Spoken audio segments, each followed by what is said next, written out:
Johnson Wax program with Fibber, McGee, and Molly.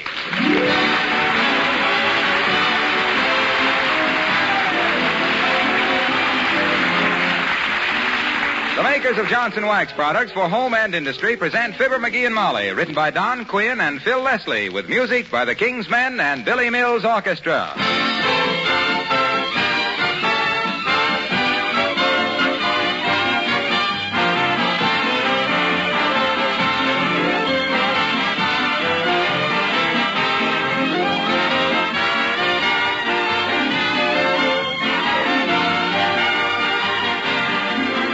If you have light-painted woodwork in your home, you know what a problem it is, especially with children around, to keep it clean and spotless. If you wash or scrub it too much, you're apt to injure the finish. What's the answer? An easy one. Johnson's Cream Wax, the wax polish designed especially for furniture and woodwork. This remarkable wax is creamy white, easy to use, needs very little rubbing, and it cleans as it polishes. It actually contains several cleansing ingredients so that fingerprints and smudges disappear like magic. That's not an exaggeration, as you'll realize the very first time you try Johnson's Cream Wax. This polish is perfect for enameled surfaces like your refrigerator, for kitchen tables and woodwork, for your dining room table and sideboard, for chairs, beds, and ornaments. Johnson's Cream Wax leaves a wax film for protection. It gives a lustrous, soft, beautiful polish. Even if you already use the Johnson's paste or liquid wax, try a bottle of the white Johnson's Cream Wax on your furniture, light-painted woodwork, and icebox. You'll like it.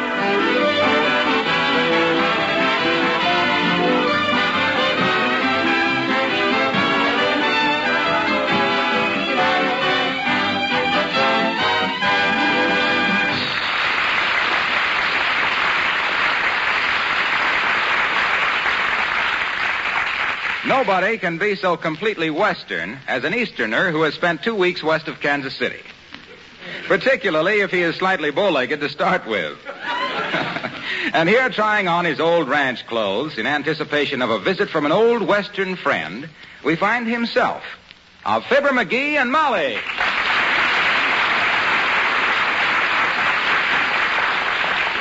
Oh, boy, I sure got gypped when I bought this 10-gallon hat. Why did you? That's an awful lot of helmet for $3.98. Yeah, but I held it under the bathtub faucet, and you know what? What? It don't hold more than 6 quarts. Well, out west, the water goes so much further. Yeah, I hadn't thought of that. Hey, how do these blue jeans look? They feel like they've shrunk a little. Well, they do look a little tight, dearie, particularly around the... that reminds me. Will a nice ham be all right for dinner tonight? Sure. Wonderful. Old Ollie will love it. Incidentally, would you mind telling me once more just who this Ollie is that's bringing us a breath of the great open spaces? Ollie Oopdyke? Oh, you've heard me speak of Ollie Oopdyke. Oh? I and him were in the Army together in the last war. The big war. Where does he live now? Out in California someplace. Big Cattleman. Good thing I spent a lot of time out there. Be able to hunker down and palaver some real cow talk with him. Ought to have a swell evening. You'll sure have a ripping time if you hunker down in them tight britches. Shucks, gal, fine clothes and city talk don't cut no cactus when real men folks sit around the campfire. Besides, Ollie'll have to do most of the talking, I reckon. How come, partner? I can't talk myself. Breeches are so tight I can't get my breath. Better run upstairs and get into my chaps instead, I reckon. Well, take it easy in those high-heeled boots, McGee. You even wobble when you stand still. Well, I haven't had them on for several years. They say once you get used to them, you'll never wear anything else. Well, you'd get a nice suntan that way. I mean on your feet. Oh. Well, personally... Hello, Mrs. McGee, Mr. McGee. Hello, Alice. Howdy, Miss Alice. Come in and set a spell, ma'am. I just... Huh? Rope yourself a bar stool and name your poison, gal. How about a slug of root beer? Offer you a chaser, too, but we don't cotton to chasers in this valley. No, thank you. I don't believe but what... I mean... Oh, relax, Alice. He's just getting in the mood to greet an old pal of his from the West. Oh. Hunker down by the fire, miss, and let old Hop-along McGee tell you how he used to rustle cattle.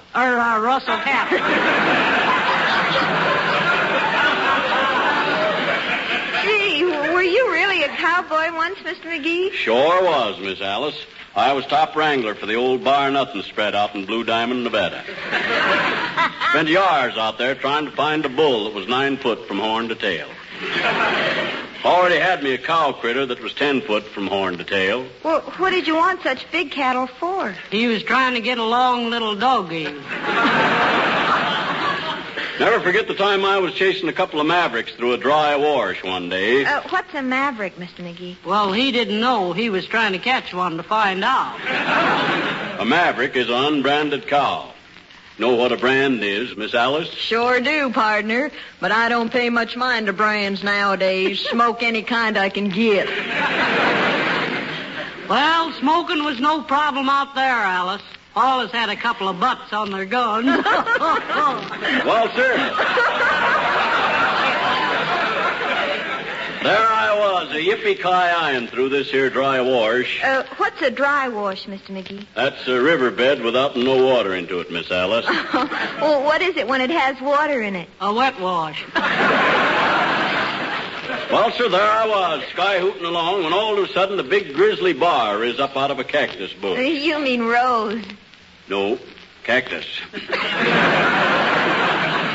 Well, sir, my horse give a snort, sun fished twice, swapped ends, and there I was, a-sailing through the air. Landed plumb onto the back of that there grizzly bear. Well, dehorn my Buick. Never knowed you was a bareback rider, partner. Never knowed it myself till then, Ma. Well, sir, I clumped my spurs into his withers, slapped him across the face with my sombrero, and broke him for riding right then and there. Turned out to be the only 5-gated grizzly bear in the whole world.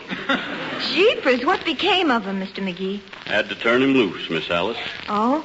Couldn't find us a blacksmith that could make shoes with toes on them. Excuse me, ma'am, you dropped your handkerchief. Allow me to... Well, you might have had a nice seat on that bar, partner, but you're a little vice versa right now. Excuse me, gals, while I go up and change my pants.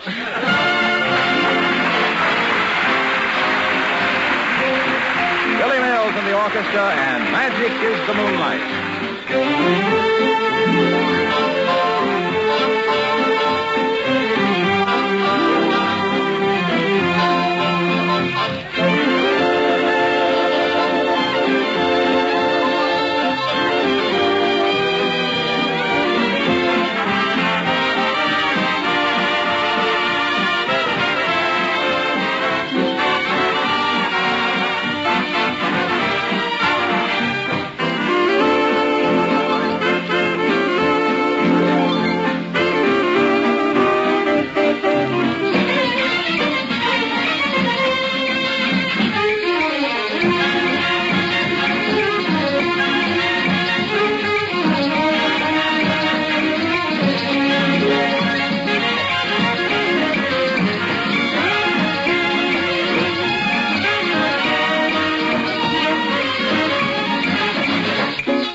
Well, how do I look now, Molly? Got my spurs and my chaps and my neckerchief on. Very horse opera indeed. What are you carrying the rope for? So if somebody calls, you can tell them you're tied up this evening? No, I'm going to brush up on my roping. Now, here's how we do it, Molly. We enlarge the loop, insert the finger between the main line and the loop, and with a graceful twist of the forearm, we start swinging the rope like this. 1, and 2, and...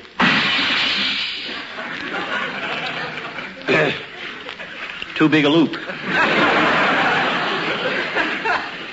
Wonder how bad that window's broke. I'll take a look. Now, if you tell me it's worse than you thought because it's broken on both sides, I'll scream. Shucks, gal, you ruined my joke. Oh, well, 'twarn't much of a joke. Nope. Reckon 'twarn't. 'Twarn't. Nope. Well, seeing I can't twirl a rope in her, might as well try seeing how fast I can draw my shooting irons. They bean't loaded, be they, Paul?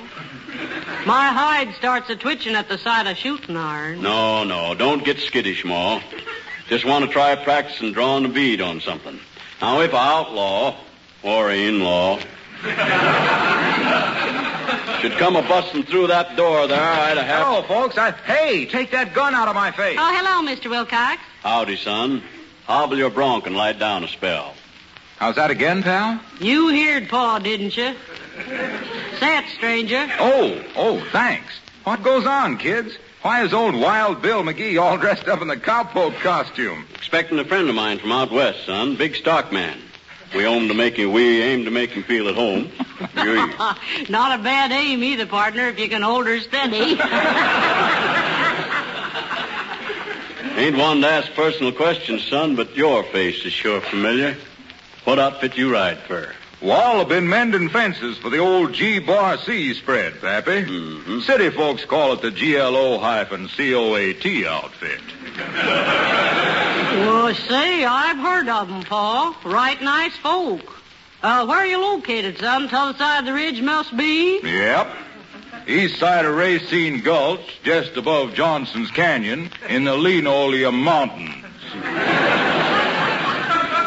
Mighty sightly country, they tell me. I hear there's quite a passel of mountain lions around them parts, son. Sure is, ma'am. Mountains lying all around us. Don't twist Ma's words, stranger. Sorry, ma'am. Look, son, I don't aim to be nosy, but what you got in them there saddlebags? Little gift, ma'am. Here. Compliments to the old G-Bar-C. Well, thank you, son. Hair oil, ain't it? No, ma'am. Glow coat for the linoleum. What's linoleum? Well, it's a kind of a carpet made out of cork and stuff. Easterners use it to cover the cookhouse floor with. Well, brand me for a stray. What'll they think of next? Paul, you got to take the buckboard into town and get me some of that there, what was that stuff again, son? Linoleum, ma'am. Makes a right smart floor covering for places that's liable to get spilled on and foot tracked. This here Johnson's glow coat on it saves a heap of house cleaning. What you trying to do, stranger? Break up my home? House cleaning is what I married her for. Now, Paul, remember what you says when I give up school, mammin'. You says when I got the chickens fed and the harness polished and the lamps filled and the windmill oiled and the butter churned and the garden patch weeded, I could have the whole afternoon to myself.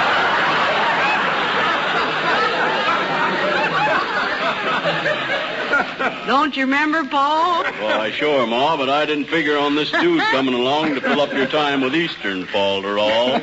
I've been dreaming for years about having a mighty spare time. Like to try some of that there coldy cream on my face. Like it says in the catalog. How does this here gloaty coat work, son? Well, you just pour it out, ma'am, spread it around, and wait for 20 minutes or less. 20 minutes, huh? That's about time it takes the shadow of the spring house to creep past the haystack, Ma. I always boil an egg myself. Huh? When it gets hard enough to bounce, it's 18 minutes. You know, Pa, if the price of beef stays up, you ought to get us a clock. That calendar keeps time awful loose. Well, anyway, ma'am, when this here glow coat dries, your linoleum will have itself a glitter like a catamount's eyeball. Well, we sure do thank you kindly for it, stranger. Sure you won't stay for chow, son. It's just buffalo hump and soda biscuits.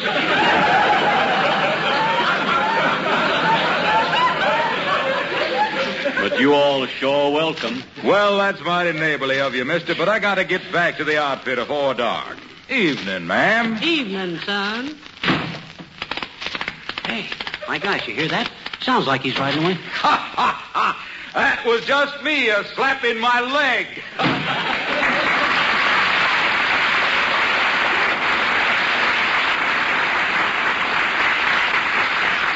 what I like about Mr. Wilcox. He always enters into the spirit of things, doesn't Well, he always enters. I'll go that far. he? Say, look, dearie, there's something I've wanted to tell you ever since you came downstairs with those chaps on. Don't you Hey, think... what do you suppose is delaying old Ollie Oopdyke? Gee whiz, he ought to have been here by now. Well, what time does the train from San Francisco get in?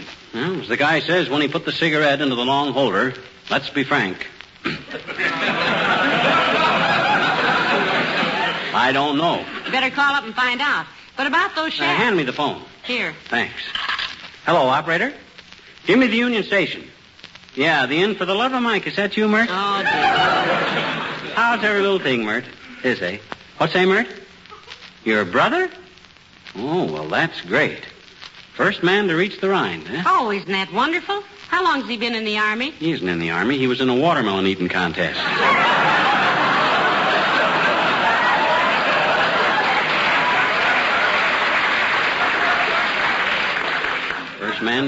First man to reach the Rhine. What's that, Mert? Oh, busy, eh? Okay, Mert. Thanks anyway. Line's busy. Well, stop for you now. He'll get here all right. And as I was saying about those chaps of yours... Oh, maybe this is Mr. Oopdyke now, dearie. Come in. Oh, no, it's Dr. Gamble. Hello, Doctor. Hello, Molly. Hello, McGee. Well, pull up my pant leg and hog tie my calf. If that's supposed to be a riding habit you've got on, Buster, I'd try and break myself of it if I were you. Howdy, Sawbones. Sure glad you come. Bring your kit bag out in the corral. We got a mighty sick heifer out there. That's some loco weed, I reckon. Oh, come off it, McGee. You're about as western as the Fulton Fish Market. Well, he's just practicing, Doctor. We're expecting an old friend of his for dinner. A big stockman from California. Sure be glad to have you nuzzle up to the feed box with us, partner. Victuals ain't fancy, but they're mighty wholesome. Especially the donuts. Now listen, you miserable masquerading little mugwump. Easy on that cussing, stranger. Easy there. There's a lady present. Where? Oh, me. Now look, you 10-cent reprint of a counterfeit buckaroo. Lay off that bunkhouse baloney. You're about as much at home on the range as a celluloid frying pan. Old Sidewinder's got the gift of gab, ain't he, Ma? Ah, he sure has, Paul. Spent much time in the cattle country, Doc? No, but I've heard more bull right here than you could pasture between South Bend and Sacramento. Where did little wagon tongue here get so full of tumbleweed? Reckon I never told you, partner. Used to train mules for the Army out in Wyoming. That was a silly aspiration, if ever I heard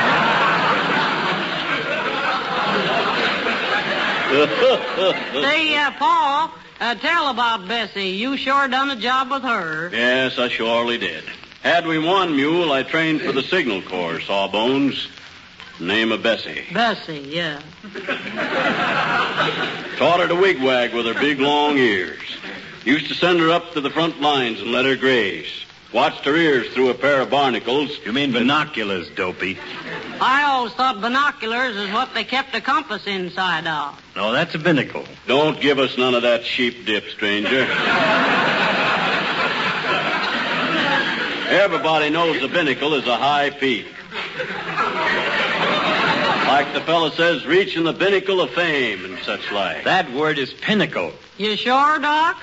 Thought pinnacle was a card game.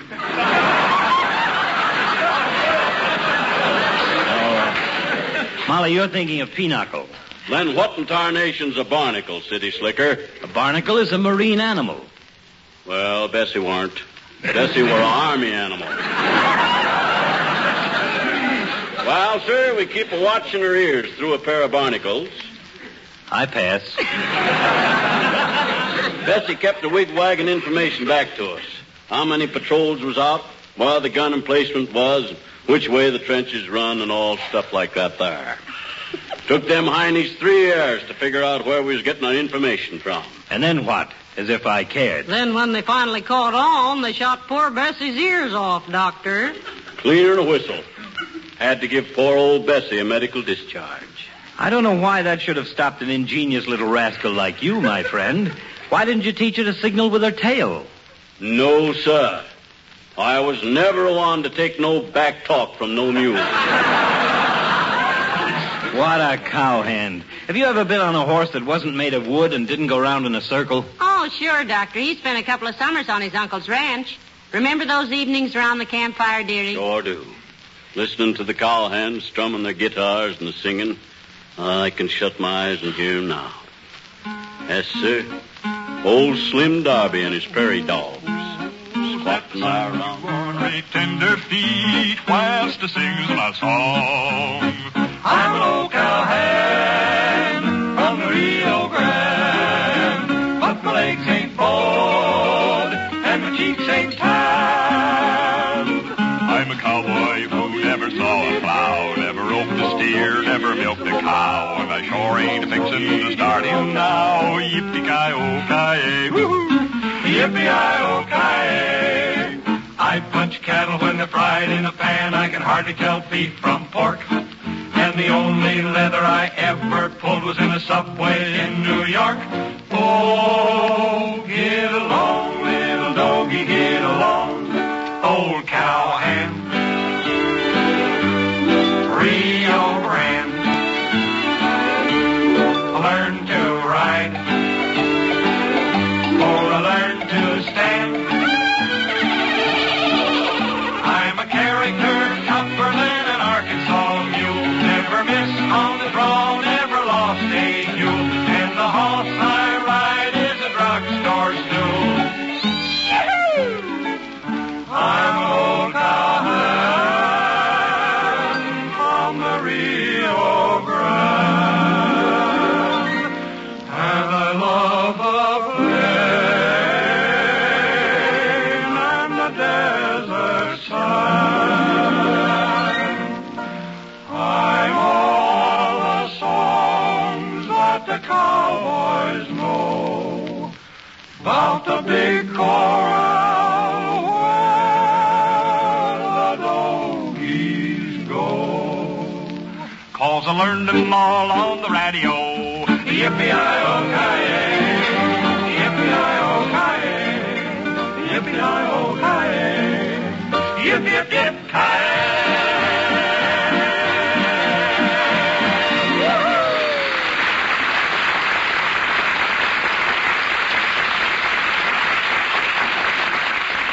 That's so old Slim Darby and his prairie dogs. Let's see now. They was Slim, Rimrock Robinson, Deadwood Dobson, and Lightning Rod Lynn.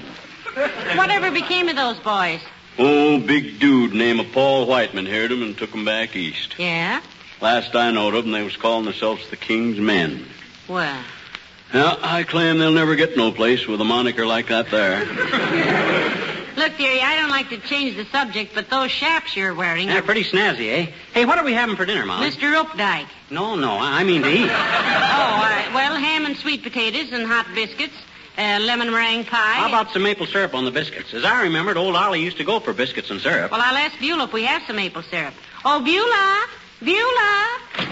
Somebody bowl for Beulah?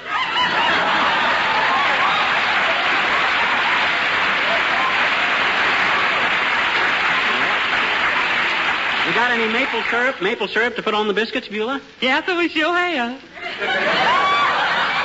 But with ham and yams and pie, it's going to be awful rich, Miss McGee. Oh, let the boys have it, Beulah. It isn't every night we have one of Mr. McGee's old sidekicks for dinner, you know. Yes, ma'am, only it ain't going to be a sidekick. It's his front. This guy's a big cattleman from out west, Beulah. Those guys can digest anything. Well, soap can an ostrich, please, sir. But they always wind up as a feather in somebody else's hat. Well, don't you worry about it, Beulah. It's their responsibility, and we've got to show Mr. Updike that old Western hospitality. Yes, ma'am. As long as we don't have to show him an old Eastern hospital. Reason why I'm wearing this cowboy outfit, Beulah, is I wanted to make him feel at home. Look kind of strange to you? No, sir. They don't? No, ma'am. I cooked for a couple of years at a dude ranch out in Yuma, Arizona. You mean Yuma, Arizona? Yes. And 3 years at the Barrow Ranch in Phoenix. The Barrow, Beulah? Yes, and they called that because folks is always used to come running up the road to borrow a cup of sugar, borrow a couple of eggs or something. I always liked Phoenix, Beulah. Beautiful place. Why'd you leave there? Oh, I like Phoenix too, sir, but they wouldn't raise my fee, so I say nix. Dear, Didn't you like ranch life, Beulah? Oh, it's real healthy, ma'am. I admit that, but I'm a city gal. You see, I can't get to sleep last night. I hear fenders banging, the flat wheel streetcars clanking, cops whistle, and milkman keep them bottles noisy. You mean you'd rather be here with a wolf mooning at the bay than out there with a wolf baying at the moon? Yeah, that's what I said, babe. That's the bullet. Yeah, that's what I said. Oh, look, I didn't see that.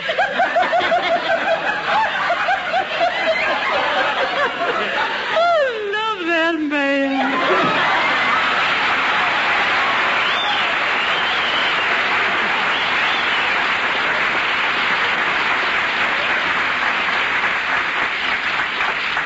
What was I about to say before you? I know.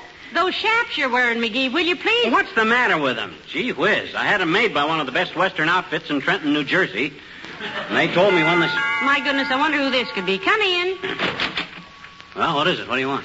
I'm looking for the residence of Mr. Fibber McGee. Well, this is it. And state your business briefly, Bud. We're expecting company. And... I am Oliver Oopdyke. Heavenly days, Pa. It's Ollie. Well, hem stitch my hackamore if it ain't. You ain't changed a bit, Ollie, old hoss. I'd have knowed you any place. Why, sure. Lie down and set a spell, partner. You're sure a sight for these old eyes. This here's the little woman, Ollie. Molly, this here's Ollie. Ollie, Molly. How do you do? How do you do, I'm sure. Please come in and sit down, Mr. Oopdyke. Hunker up to the fire there, Ollie. Old Longhorn been hankering for some real old corral talk. How many head of beef you running now? How's the grazing? Any trouble with nesters? Nesters? Homesteaders, partner, always muddying up the water holes. And a sight too handy with a running iron, Ollie. How big a trail herd you run this year? Trail herd? You mean cattle, McGee? Why, I have nothing to do with cattle. What? I thought your letter says you were a stockman. I am. Stocks and bonds. I said I was on my way to New York because of bull market conditions. Oh. Well, dinner will be ready in just a few minutes, Mr. Oopdyke. Would you like to wash up a bit?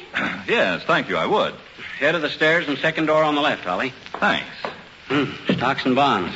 Bull market. Look, sweetheart, before he comes back. Huh? Those chaps you're wearing. Yeah? You're supposed to wear pants under them.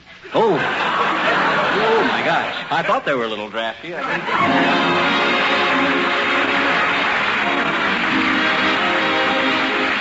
If you're ever in doubt about the kind of polish to use on your linoleum surfaces, let me read you a paragraph I noticed yesterday in a recent issue of a Home Economics magazine. It's from an article on the care of floors and reads as follows. Never use shellac, lacquer, or varnish on smooth surface floor coverings. These will cause discoloration, and under foot pressure, the finish will break down and form unsightly ridges, which grow worse with each new coat. All experts agree that Johnson's Glow Coat is the ideal kind of polish for all linoleum. It's recommended by the linoleum manufacturers themselves.